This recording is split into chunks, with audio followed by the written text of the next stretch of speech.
All right, folks, welcome to the runningrestaurants.com podcast, where we bring you the tips, tools, and techniques you need to know to make your restaurant more profitable and successful. I'm your host, Jamie Oikel, and today we've got a great episode for you with executive chef Sean Edelman of the Halal Guys. Welcome, chef. How are you? Great. Thank you so much for having me. Listen, let's do this first. For folks that may not know the brand, talk about your concept, how you guys got started, your location footprint these days. What do you got? Yeah, so we started out in New York City with carts on the street. And the goal behind the brand was for the founders who came over as taxi drivers. They looked at most of the other taxi drivers and realized that there was no halal food for the taxi drivers to eat. So they decided to start to put up carts, and they were preparing food at home and then bringing the food to the taxi cab drivers. Well, one thing led to another, and the explosion of halal food happened mostly through the cab drivers who were in New York City in the early 90s and early 2000s. From there, the concept just grew, and we morphed out and started doing brick and mortars. Well, okay, I was going to ask you how far it goes back. So you're saying 90s, 2000s, and when was the first store? When was the first storefront? So the first storefront was in 2007, but the carts were in 1998, I believe, was the first time the carts appeared in New York City. And the carts were a smashing success because it catered to one specific demographic.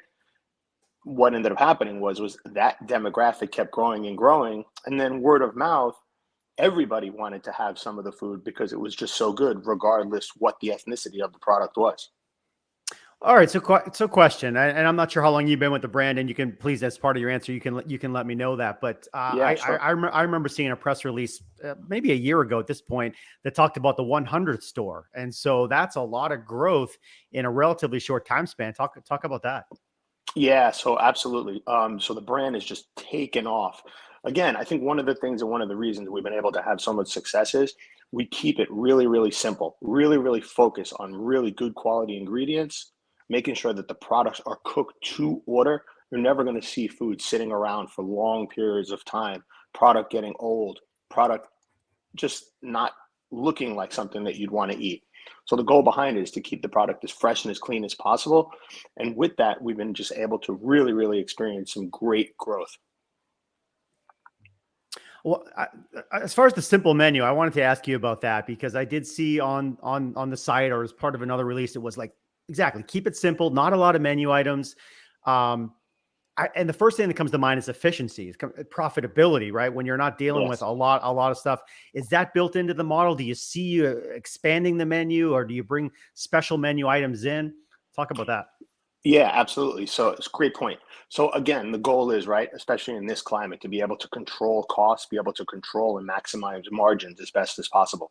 What's the best way to do that is to run efficient back of house kitchens, right? Minimize your labor, try to keep the cook times of items as simple and as easy as possible, where you're able to teach the staff really, really quickly and efficient ways in order to produce products. So with that being said, we're able to really, really hone in on a few items that we make. We're able to purchase those items in large bulk quantities, pass those savings along to the franchisees who could then maximize margins. And at the same time, like mentioned previously, you're really able to control your labor cogs, because the goal behind it is to try to make it as simple as possible, as clean as possible, with the best flavors possible. How do you, this is a question I always think about, because everybody has this brand creep, right? Scope creep. Go to the grocery store and there's 50,000 varieties of everything. Yeah. I'm sure you go through the same thing. Why don't we add this to the menu? Why don't we do that? And I think you guys take a very kind of narrow approach. How do you resist that creep, that product creep? Yeah, so what we do is we do run quarterly LTOs. So we'll run the LTOs and we'll try to pair the LTOs with something as far as what we're doing on the menu currently right now. So the goal is to try to bring something in that's not a like product to what we already have. Right. That's where we get to play with the flavors. That's where we get to experiment a little bit, see what the guest reaction is, see what the guest feedback is, and really, really play with different flavors, especially throughout the Middle East. And then there's also some fusion stuff where we're able to pair it with maybe some South American flavors and Middle Eastern flavors. Just really have fun with it. That's the goal. Yeah. Let's talk about geography for a second. Started in New York. There's probably more units in that part of the country, but you've really expanded to pretty wide now. Where are you guys? What are some other big markets? Where are you going in the future? Yeah, so other big markets for us, again, going to be Houston, Texas. The Texas market is a tremendous Hmm. market for us. Hmm. Houston is huge. Dallas is huge. California, again, Southern California, Los Angeles is a very big market for us. San Francisco is a big market. Um, Again, Virginia is another big one. New Jersey, New York, really, really big markets. Overseas right now, we're also in London. Okay. We're in South Korea, and we're also in Indonesia. All right. So international expansion as well.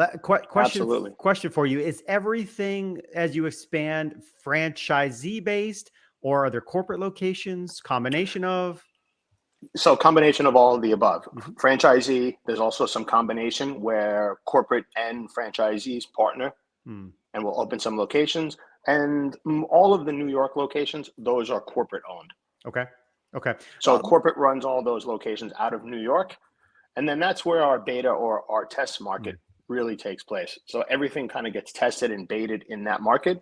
Once we're comfortable with the product, once we know how the product works, user feedback, work the cogs, we're able to then roll that out as either an LTO Mhm. or an item for the franchisees to work through. Okay. All right. Makes sense. Makes sense. And you may or may not be involved in the franchisee part. You can answer that, or you can speak to it. But what does the brand look for in terms of franchisee folks? Are they one location folks? Are they area people doing 5 or 10? What do you see there? Yeah, again, I'm not the person to talk to that in Yeah. details, but I do know that we're looking for people who are really, really serious about the brand and who want Mm. to expand the brand and want to help grow the brand. Those are the most important things to us. But I'm not 100% sure, or I don't know the specifics or the details on what the maximum or the minimum amounts are per specific region, Yeah. per location. I want to go to, well, New York was a big COVID market, and still I wish we were 100% through that Yeah. process. But did you guys, what are some of the learnings you took from that in terms of speed of delivery, packaging, takeout, maybe online ordering apps? Talk about that. Yeah, again, this really kind of like really worked into our wheelhouse really, really well because a lot of the footprints of the locations that we have in the New York area, Hmm. they're smaller stores, they're smaller footprints. So we're geared towards either takeout or delivery. That's kind of what the shops are geared towards. And then if you look at the carts are geared more for people who are just going to come on the line, pick up the product and keep moving, either go to their office, go back home, et cetera, et cetera. So, with that being said, we already kind of had a head start on a lot of other brands and a lot of other concepts because we were so apt in doing that for so long. The one area where we really saw really great growth for us was in the catering area. So, Hmm. family Hmm. meals, catering packages, those sort of items really, really picked up for us. And we were able to get ahead of the curve and really put out a great product for families who were either stuck in their houses, people who were stuck at work, and we were able to package meals together, complete meals across the board, and then have those delivered to specific offices or specific homes. Yeah, it's good. I had a note to ask you about catering because I could see that as being a great, obviously, I'm sure you did it before, but it becomes a big focus and something you can continue to do in the future. On the tech, Absolutely. on the tech side, like you probably had a lot of stuff figured out, but did you learn some things on the tech side to go faster or more efficiently? Any kind of Yeah, learnings of there? course. Yeah, for sure. Again, so one of the things that really works well and makes it a little bit easier for us is the food travels really, really well. Mhm. So that's already a plus for us. But on the tech side, yeah, I think one of the things was for us was being able to figure out how to pair items and how to put items together most Mm. efficiently. So using tech to be able to try to segregate orders or hold orders apart. Everybody has a different ask. Some people want different condiments, some people want different toppings.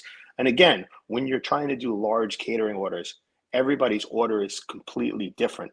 Nobody really has the same exact order just based on toppings alone. So, from the tech standpoint, able to use tech to try to create add ons and subtractions for Mhm. every single dish and then have those match up in the POS system, that was a little bit of a run for us, but we were able to get that down really, really fast and get over that hump. Right, right. Yeah, I could see that. It's as a user, right? We expect when we click a box and it says, put that with that and put that with that, we expect it to work perfectly.